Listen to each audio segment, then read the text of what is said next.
Sorry guys, hello and welcome to the Wild West Gamer with me, the Wild West Gamer, sat here in the gaming grotto.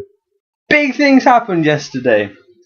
So, I'm around my mum and dad's, they're moving house, they're clearing out everything that's, they've ever had stored up from when me and my sister used to live with them. Because we're big people now, and we've flown the nest and it's all very sad, but Mum said to me, we've got loads of your stuff.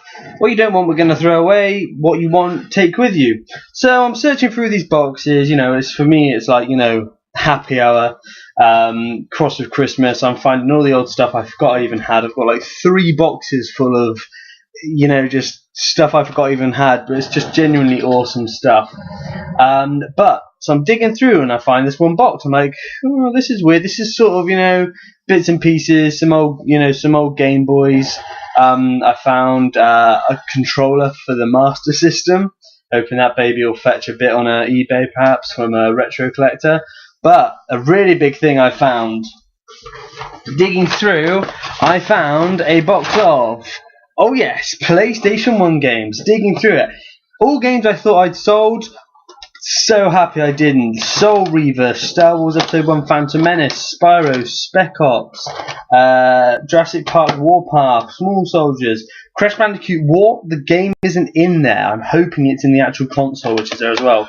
Panzer Front, The Italian Job, and Tomb Raider 3, Adventures of Lara Croft. But the game that I was most excited to find, a game that I absolutely love, and proof you can do a good movie tie-in game, and that is The Lost World Jurassic Park. Oh yeah, baby, this game is a classic beyond belief. This game is so good. Released in 1997 to time, and of course with the Lost World Jurassic Park film. The game very loosely follows the events of the film. In fact, it really doesn't. It's simply a 3D. So it's a 3D side-scrolling eat 'em up, I guess. I don't know really what you'd call it. There's about 40 levels in it, and they're split over. You play as a Compsognathus, the little green ones. You then go on to a hunter. You play as a man. Then you go on to Velociraptors, which is probably probably the favourite segment of the game. Then on to the T-Rex, and then you play as Sarah Harding. Each species, each creature you control plays very differently from the last. The game begins with the Compsognathus, and as being one of the smallest creature you play as, it's a lot more about picking your fights, knowing when you want to fight and when you should run away. It's a bit about stealth, a little bit, but you're very agile. You can jump. What's really nice about this game, I really love, is the way that when you're one of the creatures, the animals you kill, like the other dinosaurs you kill, you then eat, and that replenishes your health. And that's just a really cool idea, something they've really implemented well. Being these creatures, you get a real sense of scale. When you're, especially the Compsognathus, you feel like the tiniest creature on the island. You feel like the smallest dinosaur. And when you're, caught in a stampede of a Brachiosaurus, or when you're being chased by a Carnotaurus, I can't even say it. You really feel like you are this tiny little creature at the bottom of the food chain. As you're going around the game, you're going to find these. I believe they're like instinct tokens. Basically what they do is you collect them. Your instinct rating, which is represented by this little eye, it becomes more and more predatory as you collect these tokens.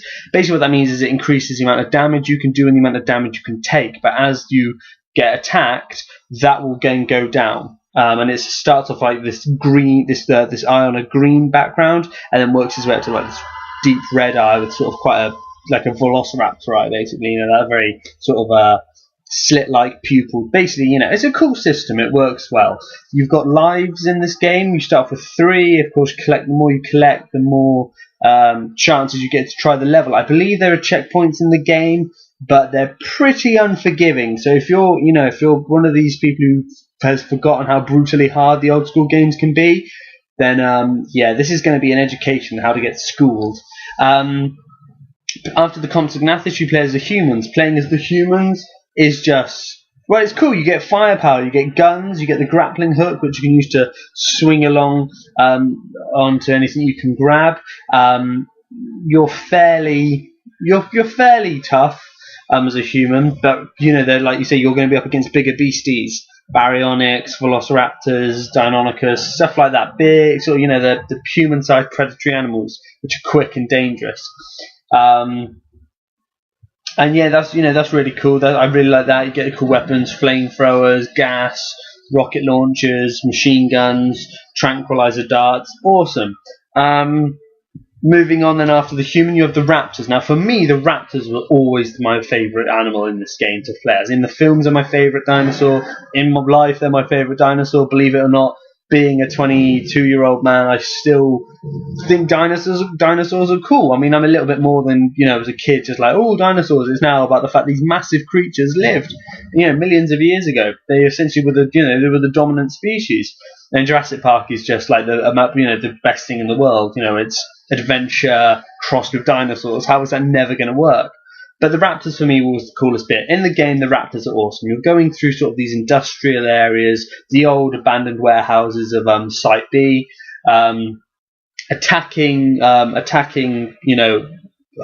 humans, attacking the hunters. You're pouncing on them, clawing them, biting them.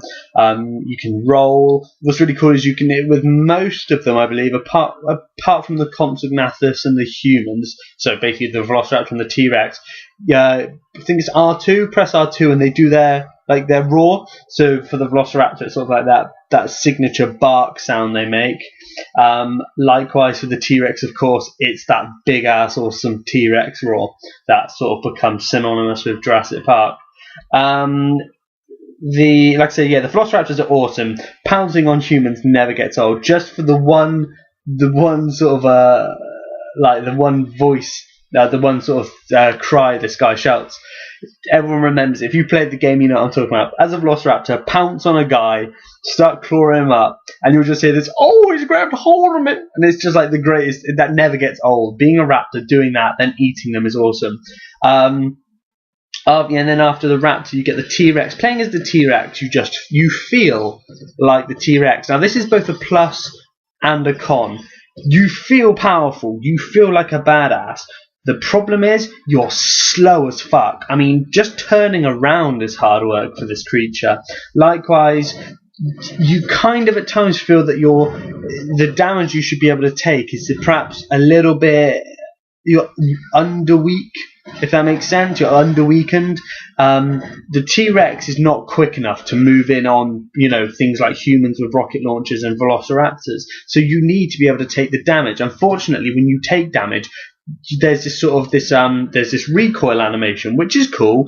So the T-Rex will perhaps be a little bit stunned for a second. The problem is that when you're then attacked again, by the time you've recovered from this animation, you're then being attacked again, and you have no way, you can't get out of that.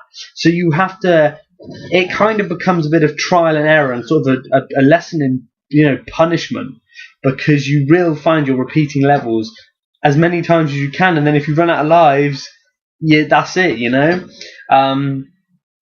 But at the same time, when you get the hang of the T-Rex, once you get fully into it, once you're smashing through security gates and, knocking guys out of, the swinging shelters, like the hanging shelters, when you're eating guys whole, when you're headbutting them like for miles, you feel like a badass. You feel awesome. And, there's nothing, I think when you roar, it actually does have an effect on the guys' like sort of morale. They do a runner. And that's just awesome. It's so cool, this game. It's really good. They did bring out a new edition because people complained that there were issues with like the T-Rex, how hard it was. The fact that one thing for the T-Rex, you will have to jump over in the first level as the T-Rex, these like sort of areas of hot, molten ash from this fire. Problem is the T-Rex can't jump for shit. So you are like going to be jumping. You're going to have to run into it, jump to miss the main part of it, and then land in it. The problem is, of course, when he jumps, when he hits the ground, his whole bulk moves down, and the animations. This is the thing: the animations are fantastic. You feel, for a PlayStation 1 game, I can't stress this enough. They feel like living, breathing animals. The whole way the game works, the mechanics, the environments, fantastic. You feel like you're in Jurassic Park. You feel like you're the dinosaurs. You feel like when you're a human or when you're a hunter or Sarah Harding, you're being hunted, especially Sarah Harding. And that's awesome.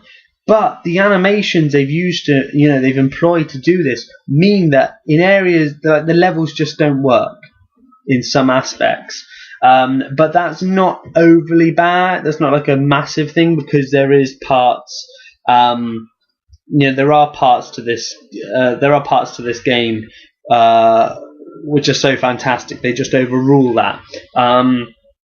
What was I saying? So I was going on about, and then I was moving on to Sarah Harding. After the T-Rex, after the playing as the T-Rex, you then play as Sarah Harding. Now, Sarah Harding's levels are probably the most special in this game, for the fact that the entire segment of her gameplay, you're being chased. You're not just being chased by any old dinosaur. You're being chased by the T-Rex. I'm pretty sure it's the T-Rex you play as, which is a nice way to play it. Your ass is being hunted across Site B, across Isla Sorna, and what's awesome is you're running through camps of hunters. The T-Rex is trashing those as you're coming. It's eating guys, killing them. It's completely trashing the area, and it's your job to just try and get away. You can't fight it. You just have to get away as fast as you can, and that just never gets old. Then at the end of it, you then have a fight with the T-Rex and the female T-Rex. I believe, I'm not sure if it's the male you're being chased by or the female, but at the end you have to fight both of them in a swaying ship, which is awesome. And that's it. There are 2 endings to the game. I think there are 2 endings. If not, there's only one. But to be fair, it's not really that important. Way to play this game: cheats. Use the cheats. Don't be a glutton for punishment. This game is hard, and to be fair, I don't think this game was ever intended to be played from start to finish as one big game. I think it's sort of the reason why all the games back in the 90s, for the PlayStation 1 especially, had cheat codes. They knew some people just could not be bothered. They could not be bothered to, try 50 times on one level. So they bring out the cheat codes, and fair play. The cheat codes in this help. You can pick who you want to play as from the word go. You can also give them like 99 lives, the old Contra trick. You can just, you just go from there. But it's a really good game. It's a real blast. I mean, it's, as I'm saying, you can get this edition or you can get the special edition version. I think they tweaked it slightly to make it a little bit easier to survive as the T-Rex. Likewise, at the beginning of the game, because of course the big thing about this game is advertised as you are the T-Rex. When people found out that meant the last couple levels of the game, you had to go through 3 other characters beforehand. They were a little bit annoyed. So at the beginning of the special edition one, if you pick that one up, you will play as the T-Rex from Isla Nublar. You'll be on the original. You'll be in Jurassic Park, and you'll play as that T-Rex trashing it up. I believe it's set off just after Jurassic Park ends. So you sort of play the intermittent period where the animals are free, and they send in the cleanup team, I guess, to wipe out the animals, and you're fighting back as the T-Rex. But regardless of which edition you get, the game is still really, really fun. I would just sit down and play this game for hours. It's so much fun, and it's one of those games where even though you're eating people, you can kind of, you get around that and let your kids play it. I mean, what's it? This is mine, a 90s game, so the rating system's a little bit. 11 to 14 years. Judging by what sort of stuff we have in games nowadays, what sort of level of gratuitous violence is in games and films, even for 12-year-olds, you would be alright, I think, getting away by letting your younger kids play this. They may be scared. I mean, the segments, the little videos that divide each creature, the Velociraptor one is pretty scary. You play as a guy's point of view as he's trying to outrun these Velociraptors, and unfortunately, he ain't quick enough. So little things like that are a little bit send a chill down your spine. But no, this is a really good game. Amazingly, this is made by Electronic Arts. This was Electronic Arts before it was EA. I want to point that out. So this is old school EA. So they're pretty good. Likewise, DreamWorks Interactive had some stuff to say. If you've seen my Medal of Honor reviews, you're going to know my opinion. DreamWorks Interactive made good shit. They made good games. When you leave EA to do it by themselves, not so much. I genuinely think that it was the fact that it was Steven Spielberg's video game company, essentially. And he basically, I imagine that him or people on his behalf came to EA, and if EA were trying to get a little bit like, oh, let's try and do our own thing, they said, shut the fuck up and do what we tell you to. I mean, this is probably when EA was very young. But this is how games should be made. I mean, fuck it. If someone made a HD version of this today, I would buy this shit. Seriously, it would be awesome. In fact, there's the thing. Facebook it, Twitter it, internet, anything. Put a petition out. Let's get a HD version of this game made. I mean, I really wish it. I wish there'd been a Jurassic Park 3 version of this game. As long as it was just like this. So yeah, if you've got a PlayStation 1, you've got a PlayStation 2 or 3 or whatever, or if you're into retro games, if you're into retro games, pick up this bad boy. Like I say, I had it left over from I just had it left over from when I used to have a PlayStation 1. But you can see now it's working fine. This game's been out for over 10 years. It's fine. Pick it up, play it, love it, enjoy it. You're gonna have a blast, an absolute blast, seriously.